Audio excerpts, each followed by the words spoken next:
بسم اللہ الرحمن الرحیم۔ یا علی مدد۔ حضرت حجر بن عدی بن حاتم طائی رسول خدا صلی اللہ علیہ وآلہ وسلم اور امیر المومنین علیہ السلام کے اصحاب میں سے تھے۔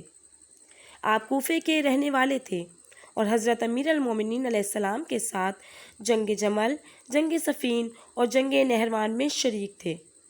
آپ ہمیشہ سے حضرت علی علیہ السلام کی ولایت کا دفاع کرتے رہے۔ حضرت علی کی محبت اور ان کے فضائل بیان کرنے کے جرم میں 53 ہجری میں والی کوفہ زیاد بن نبی نے بیٹے بھائی سمیت 11 افراد کو شام کی طرف بھیجا۔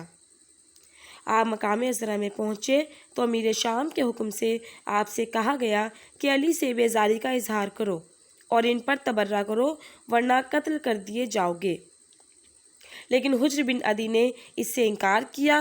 جب آپ لوگوں کو قتل کرنے کا وقت آیا تو کہا گیا کہ کوئی وصیت ہے تو بیان کرو۔ آپ نے فرمایا کہ پہلے میرے 10 ساتھیوں کو قتل کیا جائے۔ آپ سے پوچھا گیا کہ اس کی کوئی خاص وجہ ہے تو آپ نے فرمایا کہ یہی میری وصیت ہے، اس پر عمل کیا جائے۔ حجر نے اپنے بیٹے، بھائی اور ساتھیوں کو خون میں لت پت دیکھا اور اس امتحان سے کامیاب گزر گئے۔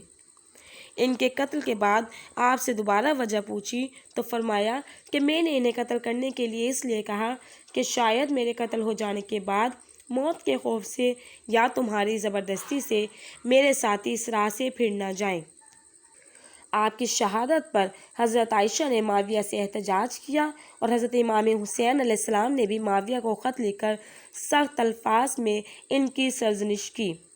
آپ اور آپ کے ساتھیوں کی قبریں مقام عذرا میں ہیں جہاں انہیں قید کیا گیا تھا، اور اسی مقام پر آپ اور آپ کے ساتھیوں کو شہید کیا گیا۔